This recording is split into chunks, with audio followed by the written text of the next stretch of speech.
Coming at you from the NightBreed Studios, it's the NightBreed Cast, with your hosts, Izadrift and Avago.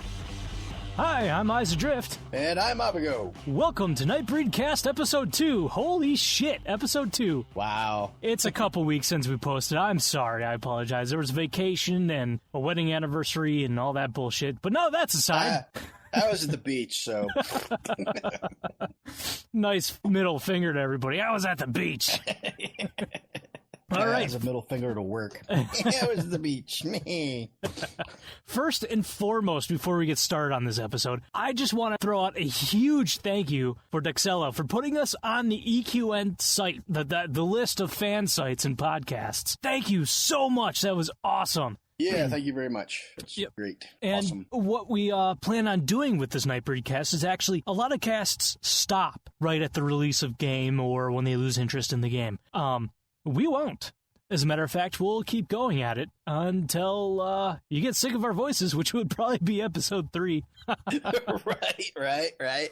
Yeah, we plan on discussing, raids or group events or whatever's going on in the game and, maybe ways to fix certain things. So, if you guys want to have any input or you want to hear us talk about something, post it in the channel. Yeah. Comments are welcome. So please comment away. Yep, I would go ahead and give you the link to it, but you are listening to it, so obviously you know the link. Right. If we get a little more popular, we'll think about throwing us on iTunes and maybe SoundCloud or something. We'll figure somehow, maybe a Facebook or whatever. Right. Anyway, despite all that crap, let's get on to what we're here for. EverQuest Next, right now, Landmark, and the game. Yeah, that stuff. Oh, the ideas. Okay, so... Yeah. The fact that the world changes, this will be an interesting one. Av, you want to take it away? Yeah, so this thought occurred to me last cast, and then it left my brain, and I remembered it later and wrote it down because I thought it would be kind of cool. So one of the things that I love about games is the cool things that happen based on the way the game is built. Like, for instance, in EverQuest, one of the things that came about in EverQuest that was never expected by the developers was kiting. And it's become this huge thing, where, druids would kite stuff and wizards could even quad kite stuff and necros reverse kited, all this kind of crap. So one of the things that I was thinking about EverQuest Next, one of the cool things that I predict is going to happen because of the fact that the world is going to constantly change. Mobs and monsters and boss mobs are going to move. Mm-hmm, yeah. One of the things that's become going to be very important are the actual scouting classes, which, they're going to be very important because if boss mob moves and you want to go kill this guy, you have to have somebody who can find him. That would be a big, economic boom for, scouting guilds and stuff. Right, yeah. So transfer of knowledge in a game like this is going to be I would say, a business. So guilds are going to want scouting classes, and so maybe the dreaded ranger will actually have a purpose. Instead of saying we got this one, and then the entire group wipes. Yeah, we got this. Anyway, we've had that happen many a time. Yeah. No, not the ranger. Stop it, Wheelan.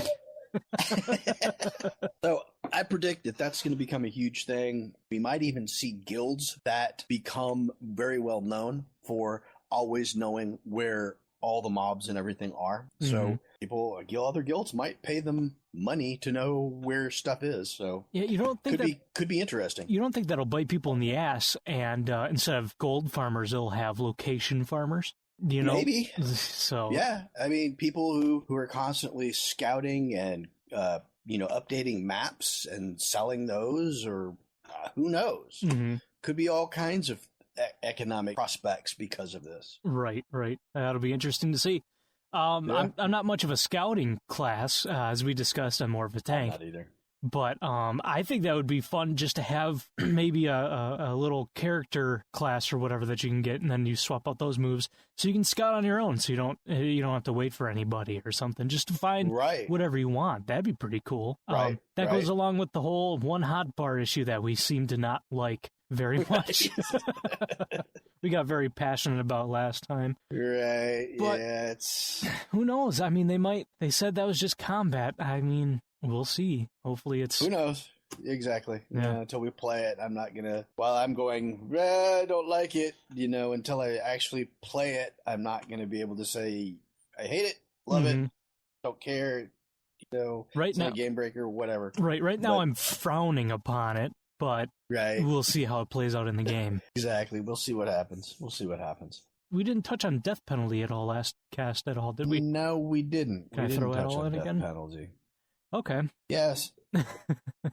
So what do you think about death penalties? I don't think it should be like a slap on the wrist type deal. I think you should be affected. This goes along with, actually, we kind of did touch on this a little bit with the item decay. Right, consequences. Yes, right. I think you should lose a little bit of XP. Not so much where you lose a level. I think de-leveling is kind of cruel. Yeah, a little bit too harsh. But my wizard in EverQuest at 17 probably de-leveled 5 or 6 times in in unrest from dying so much. That's bad. But yeah, I think it was horrible. I think you should be able to do a ghost run or something and find your tomb. Get all your stuff that wasn't bound to you. And then or you could call it to wherever you spawn, like have them be like rune stones or whatever there. And you lose your XP that way. And you gain some of it from getting your tombstone manually, and like the item decay, so that there's that economical advantage for crafters to make weapon kits and armor kits, repair kits. Right. So you're kind of thinking more along the lines of Vanguard type of death penalty. Absolutely. Right. I thought the Vanguard did it very, very well. Right. Yeah, it wasn't too harsh, but it was harsh enough that you didn't want to die. Yeah, you didn't want to.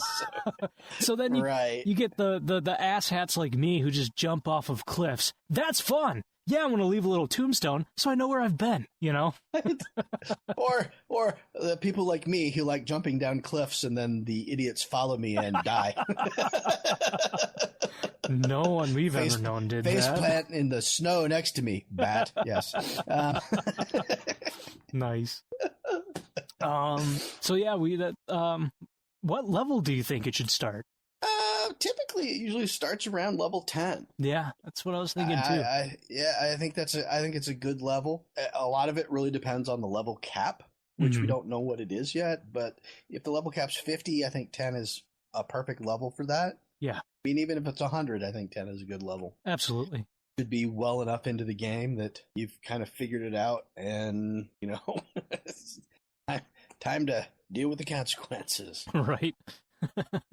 Can't be a noob forever. I tried, That's right. I think we all try, but doesn't quite work out. They start frowning upon it. Yeah. Aren't you supposed to be the guild leaders? Don't you know what's going on? Yeah, but we're noobs too, man. Get over it. Okay. So I think we both kind of agreed that the Vanguard kind of level that, your unbound items stay on the tomb. Well, and I'm not really sure I like the whole idea of bound items. Mm-hmm. Right, yeah, I know. I said everything stays on you, or your bound items stay on you. The way I think they should do that is have bind stones, so that you're able to bind something to you, so that when you do die, and if they happen to not do the ghosting tomb runs and actually have you do runs yourself, so that you're able to bind certain equipment to yourself so you can run and get your tombstone. Right. That would be cool. It'd be a pain in the ass, but there again, it would be another commodity that a crafter could make. Right. Or one of the things that was a big thing, and is probably still a big thing in EverQuest, was certain classes like necromancers at a high level could actually summon corpses. So like if you died in like the bowels of doom down in the pit of hell, right? And all your stuff was on your corpse, you're naked, how do you get your stuff back? You can't run down there because you'll die again and again and again. So I'm not saying that is a solution, because EverQuest is definitely a much more hardcore game with penalties than a lot of games today. At least it used to be. I haven't played EverQuest in a while, so I'm not sure how that's changed. Right. But I would like to see things like that basically I like things like that because it makes certain classes they're needed. Yes. Like Wizards in EverQuest. And I go back to EverQuest because it was the first game MMO I ever played, and I loved it. Anyway, so, like Wizards could teleport, Druids could, port to Druid rings and things like this. Mm-hmm. So that was a source of income for them. It was part of the game. I think things like that are cool. I think they're needed. I think it fleshes out the game. It gives it substance. It gives it... Yes. Gives you a purpose.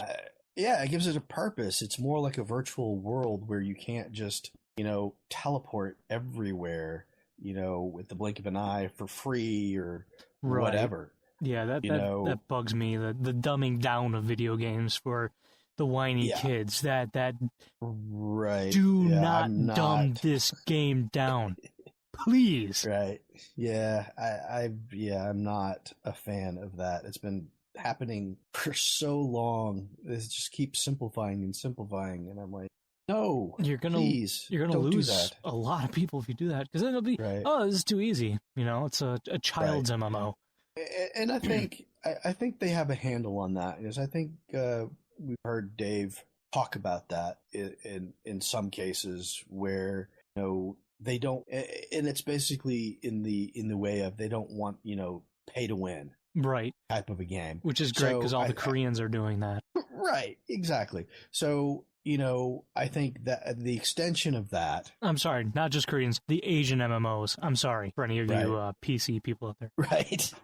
But, the extension of that, I think, is, pay to win is dumbing it down to the, umpteenth degree. Yeah. And the extension of that is like the rest of the game. I mean, I like games that have something for everybody. Like if I don't have enough time to do a raid, I can still go out and solo or craft or explore or do something that is constructive, not just twiddling my thumbs for an hour that I have free. Right. That I actually feel like I'm accomplishing something in the game. And those that are more hardcore that have that time, can spend it and get really good gear. Better payoff, yeah. Right, risk versus reward. I also think though, and I've always thought this, that I don't know. I mean, maybe there's got to be some way to not simplify raids, but have, without instancing a raid, be able to stop at a certain point and pick it up the next day at the same place, for those people who actually have jobs.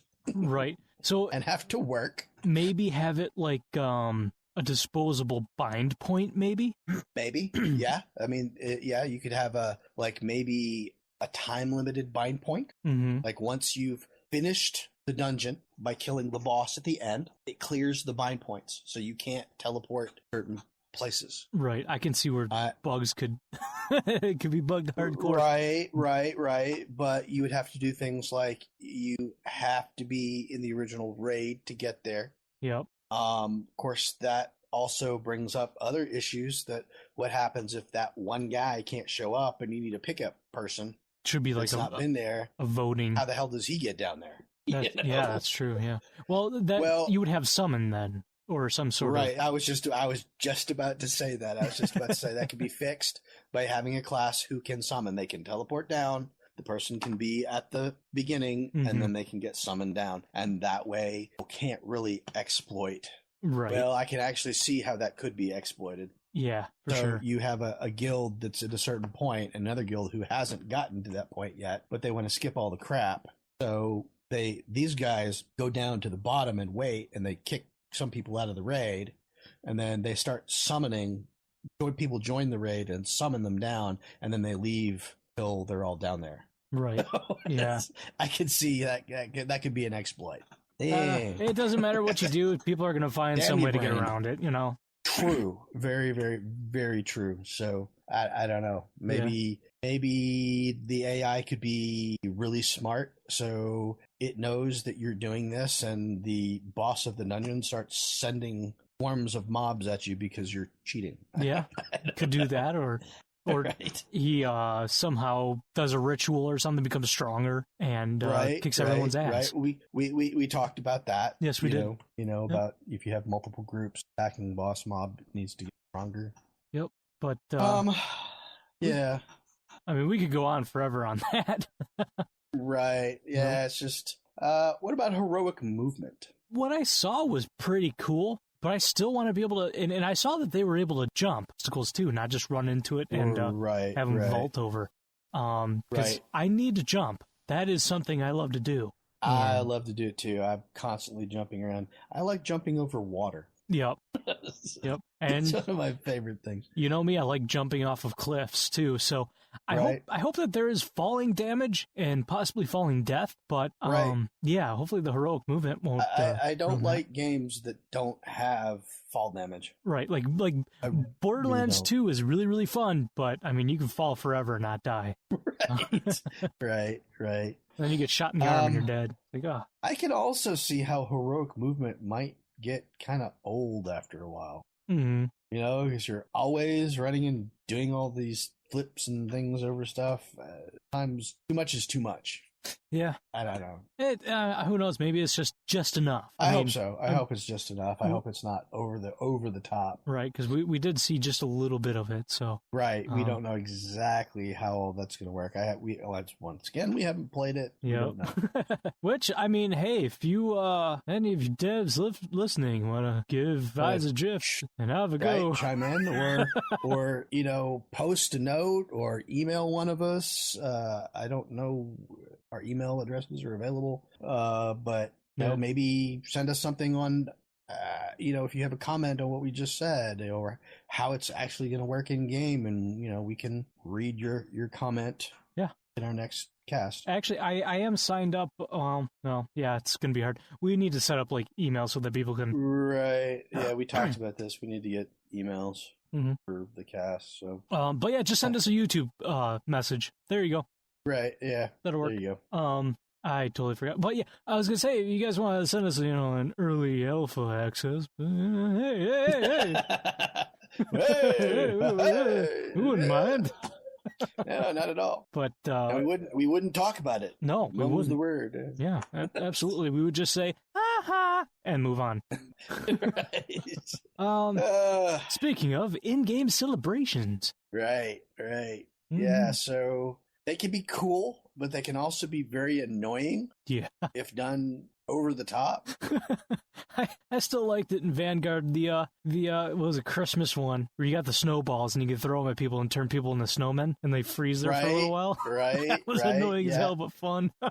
Right. Those types of things I think are cool. Mm-hmm. That type of stuff I really enjoy. The little things like, the snowballs. They had that in WoW, where you could basically store snowballs and throw them at people. That was kind of cool. And then Vanguard turned people into snowmen. That's cool. Tied with real life holidays or lore based. It's very easy to basically take a holiday, like say, Christmas, and change its name in game. Yeah. But yet it's still Christmas. Yeah. And they did it in Star Wars Galaxies. I forget what they called it, but they had the same thing. It was Christmas. Was it like life cycle of life? Yeah, something like or something. Some day. Wookiee or something. Yeah, Life Day. Right. Yeah. Life Day. Yeah. Okay. So, either way, I mean, I guess if you're going to have a game like that, then you shouldn't have our holidays for the most part, unless there's a lore behind it. I can see Halloween or a version of it, All Hallows Eve, Samhain, whatever you want to call it, being in the game just name it something differently. The same with Christmas, New Year's. Every culture has a New Year's. Right. And it's the whole reason it's like, real life holidays are lore based. I don't want to have two things written down on my calendar. This is actual Christmas and this is in-game Christmas. Right. Which, by the way, we like actually throwing parties in-game. Like in Star Wars Galaxies, it was Av's birthday. And he's never had a full complete set matching of composite armor. So we all chipped in. This was back when it was like, what, 400,000 credits for a suit of armor. And so we all chipped in. We got Av the suit of armor. I decorated the guild hall, placed chairs everywhere, had tables. It was, fun. Some events happened and we had to move the location of the party. We won't get into that. But it was fun. It was fun to do. It was fun to decorate, fun to set it up, fun to throw, I think you were surprised maybe. I was actually really surprised. I was like, wow. I mean, I expected like a piece of armor or something. Right. Here's your gloves. Right. Good luck. But it's like shit like that was fun. That's the virtual world aspect of it I like, that I really, really like. Right. And someone said to David, I believe, please make it more so a virtual world and then an MMO. And David said, well, you have to do a bit of both, and it depends on how much you put in. You got to get the right mixtures in to make it epic. And that's what they're doing, he says. So hopefully. Right. Yeah. That's one of the aspects and the things that I've heard him talk about that really has me stoked about EverQuest Next, because that's what we loved about Star Wars Galaxies. Yeah. Was the virtual world aspect of it. And the community. I mean, the combat and going out and, fighting boss mobs and getting that really cool weapon. That's all cool too, but you can't do that 24/7. You don't always have the time. You don't always feel like doing it. You don't always have enough people to do it. Right. So sometimes it's cool to be able to just hang out with your friends, goof off, and have fun doing whatever. Like this guy and one of our other guild mates used to run around in hot pink hot pants. Where is Jackal? Jackal, where are you? Out of me. I'd turn around and there they were, and they're little short pink. And we were dancing, and we would kowtow, so you'd see our ass cheeks right in your face. Oh, those were good times. Oh God, it's just hysterical. Those are the memories. Yep. That's the kind of stuff that makes a game memorable. Absolutely. It sounds stupid, but it is. But it's fun as hell. It is, but that's fun. That's what makes it fun. Absolutely. And look at this. What was that? 2004, 5?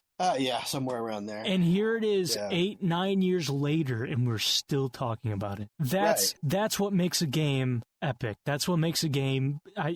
You get emotionally attached to it when you have all that stuff to do. Just little. Right. Okay, I'm going to get a little emotional, so I'm going to stop right there. Okay. Right.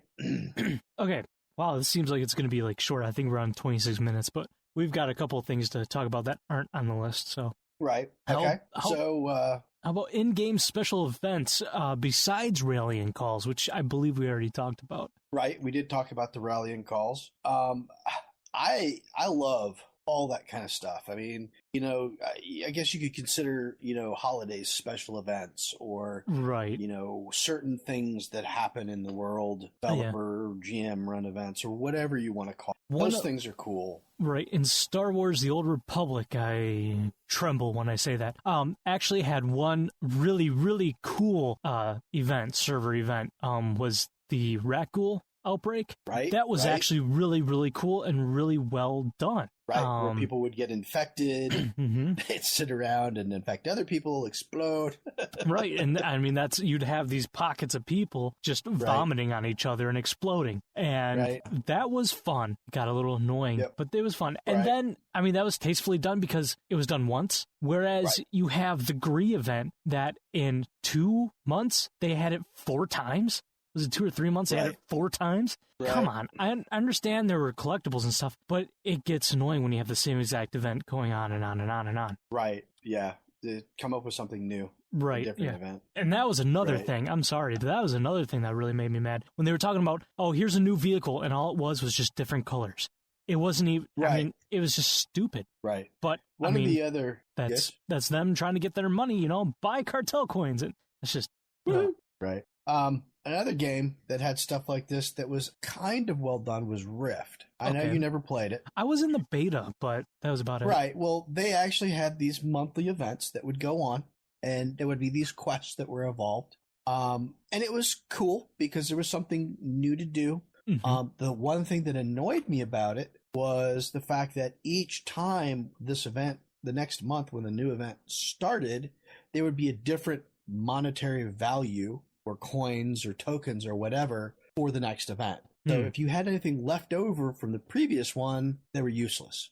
Oh, that's you might stupid. as well get rid of them. There has to be, right. if you guys over at SOE do something like that and have the next event, have like an exchange vendor or something, so you can exchange your old coins or currency, if you do that, into the new currency. Or just keep one currency. Yeah, over that. I mean, I don't know. I don't know how I actually really feel about items, other than maybe collectible kind of stuff, like little pets that, or whatever. But I'm not sure how I feel about getting armor that way. I mean, I can see, housing things, that kind of stuff, maybe to a certain extent. I'm more of a, I want to go, if I want equipment, or whatever, I'll either have it crafted or I'll go find a mob that drops what I want and go kill it. Right. I'm not a huge fan of, here's this quest and you get a +1 bracer of strength. Right. Yeah. That doesn't fly with me either. I mean, it's fun to do and you have something to show for it, but make it something that you can display rather than, Right. I mean, unless it was, something, this big long quest where you finally get, what was that quest in Star Wars Galaxies that you ran around and you got that? It was the carbine that shot the violet, the purple beam. Oh, yeah. Can't remember what it took forever to get it because you had to go through all these quest lines, and it sounded cool. That was cool because you actually had to do something to get it. Right. Or the HK-51 quest line series. That was really cool too. Right. I'm not a huge fan. I mean, I kind of like the old days of EverQuest where, if you were killing a mob and it had a steel sword, it dropped a steel sword. That was part of its loot. Yeah. Everything that it was using, it was loot. And then they changed it.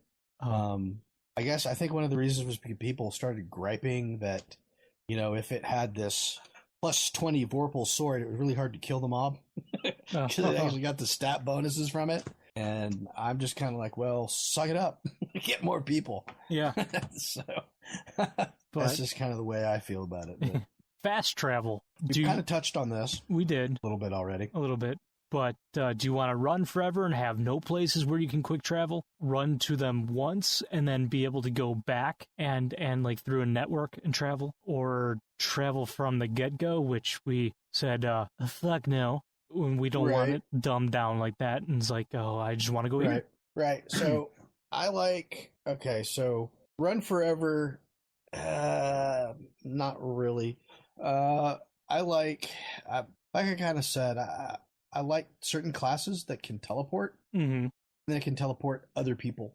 Right. I want mounts, and I want flying mounts. Yeah, we touched on that pretty well. Right. So that helps with the travel.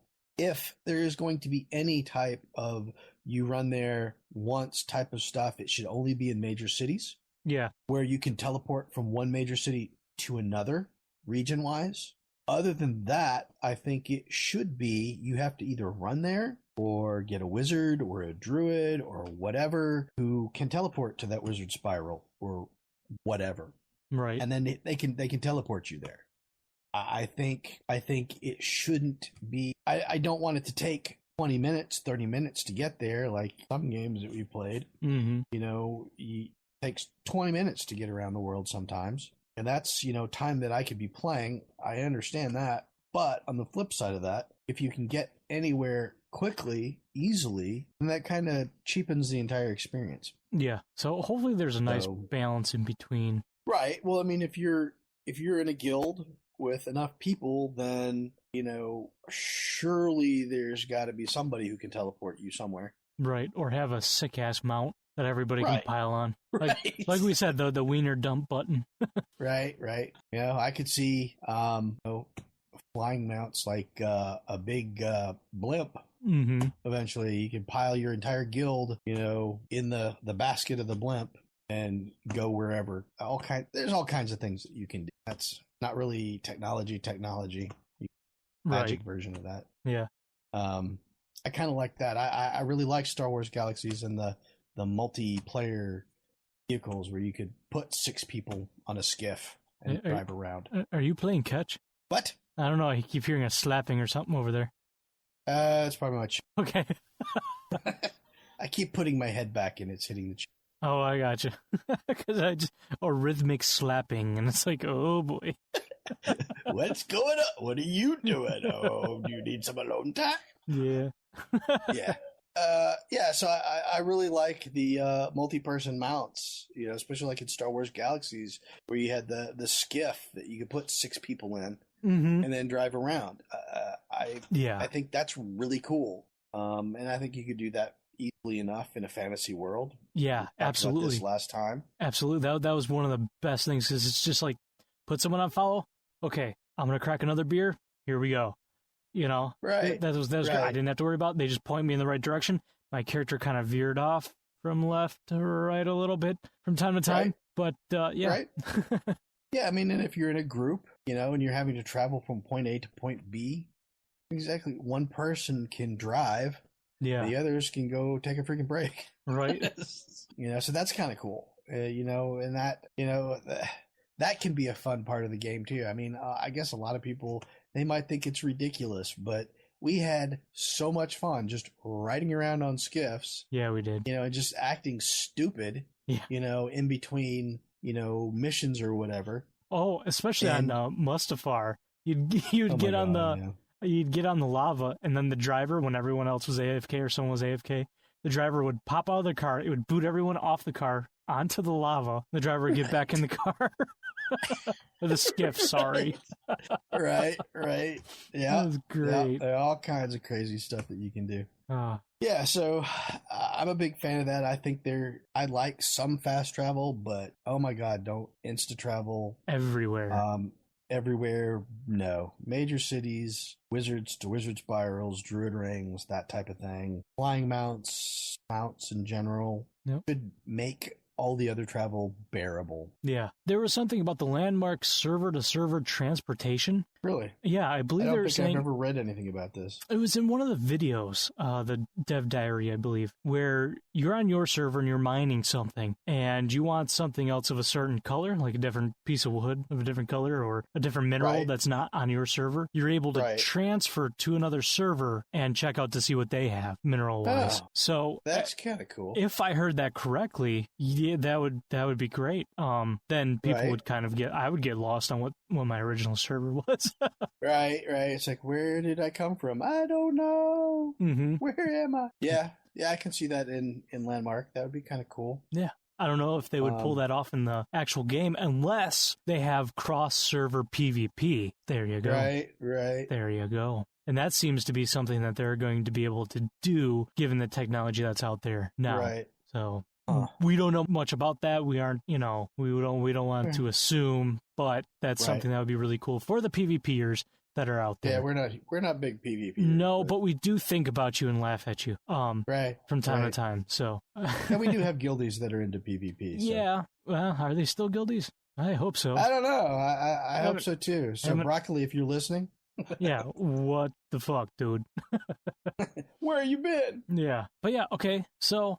Something that actually Dave Georgeson posted are some pictures from Landmark of him building his keep. And some of it looks really cool.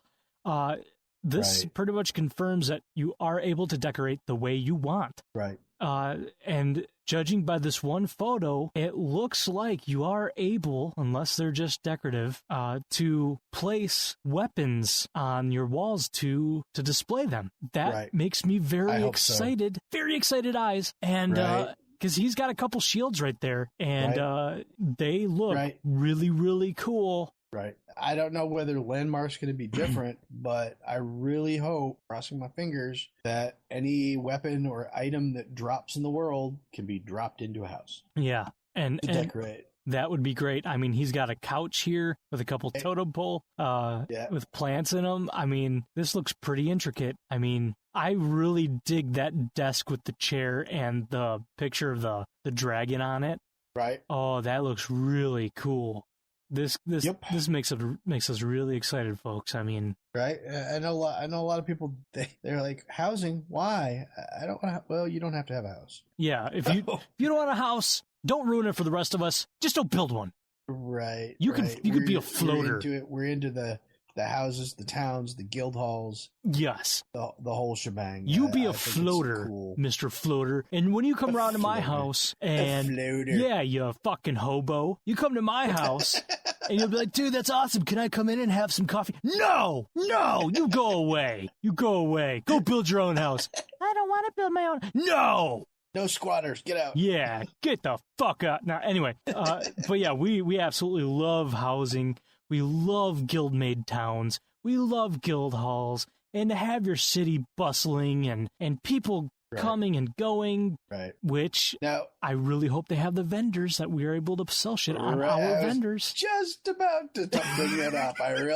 One of the things that made the whole thing was being able to put vendors in your house or your guild hall to sell your shit. Yes, because we would have... That was cool. The guild hall and then a shopping center. And people would go in there and shop to their heart's content. That is great. That we've been playing together too long. We are on the same wavelength. I know. But I mean, we kind of touched on this last time where we think it would be cool to be able to, set up your town and then purchase certain types of vendors or shops or whatever that can sell stuff and even sell your stuff if you're a crafter. Yep. Have your own shop where you hire a vendor to be there online and sell your stuff. Then that would be great. Cool. It would draw traffic to your town and actually have your town. And someone says, hey, where did you get that piece of armor? It looks pretty fly. I'm bringing it back. And then they say, well, hey, I got this from this little place called, NightBreed Town wherever. And it's over here. And then that person's like, oh, awesome. They go there. It gives you more foot traffic. You actually get that interaction with people if you're online in there. What I always did whenever I sold something, it would, give you a mail, so-and-so bought whatever. I would always mail them back and say, thank you for your purchase. I hope this item suits you well. And if you need anything else, feel free to contact me. I did that with every single thing I sold and every single customer that came to my place. I want to be able to do that again. And one of the things that I think that Star Wars Galaxies did right, and that I think a lot of games are actually getting wrong, are these global auction houses. I think it kills a huge social aspect of the game. One, but what Star Wars Galaxies did, and I know a lot of people, well, how will you know where anything is? And basically what it was you had these, instead of having a global auction house, it was a bazaar. You have a bazaar where you can basically go look stuff up. So it's basically listings, so you can see the item, what it is, how much it costs, and where it is. And then you would go there and buy the item. Yep. And what you can actually do is right-click on it and get the waypoint for it in your data pad. Right. So, I mean, I can't, don't see why they couldn't do something like that. Right. I just think it's a huge social aspect that has been killed by these, basically being able to just throw your crap on an auction house and never have to deal with anybody. Yeah, and that's just so impersonal to me. Right. I mean, yeah, if you have a vendor, you're not really dealing with anybody anyway, but there's still that aspect of having to actually go and buy that thing from that town or whatever. And so it's still the foot traffic. It's still an aspect of the game. And a lot of people, like in EverQuest, they would it was the East Commons Tunnel. They would yell, shout throughout the zone that they were selling X, Y, and Z. And right. people would go to that zone, purchase stuff, and they would basically listen, watch the chat, see what people were selling. Yeah, I mean, it's things like that make a game worth playing. Right.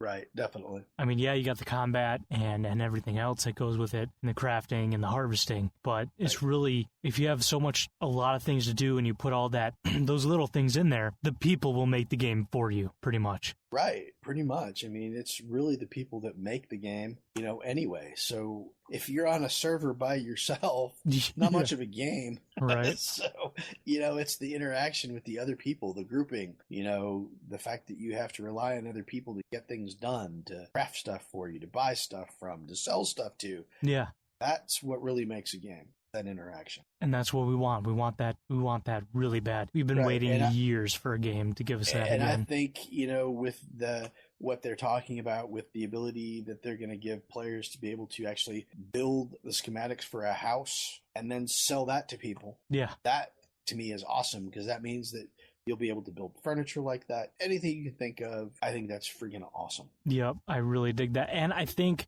judging off the pictures, going back to those that David posted, I believe you're able to sculpt your own stuff too. That'd be kind of cool. I mean, how else would you get that chair and that desk? Unless... I don't know. I did notice there was one comment that said there's a limited amount of some type of items that you can still decorate. So I'm assuming that a lot of that stuff has not been crafted yet, but I'm assuming that you are correct that, say, I do want to design my own shield or my own chairs or sofas or whatever, I can do that. I can get the material, and then through the building system of the voxels or whatever, basically mold it into what I want. That'll be so cool. So time consuming, but so cool. Right, exactly. Very time consuming, but you just make it once, make the blueprint, and then you're able to just bust them out and sell them. Right.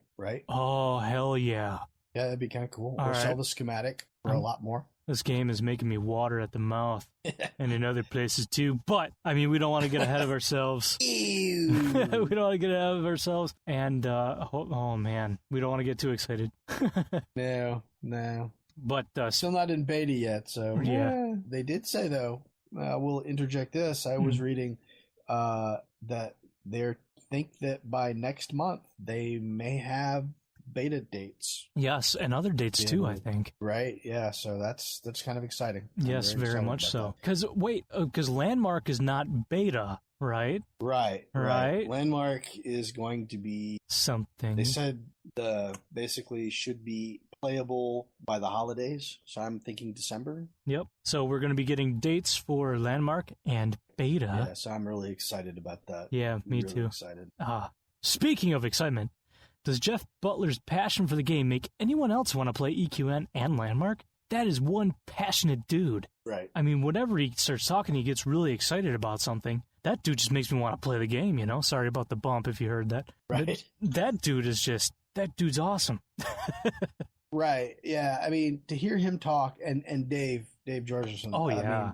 I mean, it really, just to hear them talk and about what they like in games and what they want to do with the game and their passion for games, much like mine. I mean, I hear them talk and I'm like, they understand. Exactly. They get it. And I'm like, so I can't imagine that they're going to make a game that I don't want to play. Right. Yeah. They're just, I don't know. They just seem pretty relatable to us. Right. I mean, they get it. I mean, they really, really get it. They, I mean, like us, I mean, I've played probably almost, not every, but almost every MMO out there. It's almost like an addiction. Yeah. Tell me about it. But it's... I just download this. I'm playing it. Okay. That sucks. Well, God damn it. Right. I just downloaded it. Right. But I mean, for me, it's kind of research because I'm very passionate about MMOs and I want to play all of them. So I have a reference about how they do certain things and what they did right, what they did wrong. Exactly. And, it's just, eventually I would love to be able to create my own game, but I don't know that that's ever going to happen. Right. Or at least work for a game company, but that's probably never going to happen either. So we are NightBreed Studios, but we just don't make games. Right. We make podcasts for you people. Right. Because we like you. No games, just podcasts. Just podcasts. Yep, but let's see. Is there anything else we got to touch on? I don't know. I think we've covered everything that we were going to talk about. So unless you have anything else that you want to talk about, I don't think so. I think we're done. I'm sorry for the short cast, but we just haven't had much stuff to go off of. Right, and I've been on vacation and all this other stuff's been going on, so we really haven't had a lot of time to do a lot of research. So But thank you again for listening. This has been the NightBreed Cast, and I'm Drift. This is Avigo. And we'll catch you next time. And again, please do not sue us. Thank you.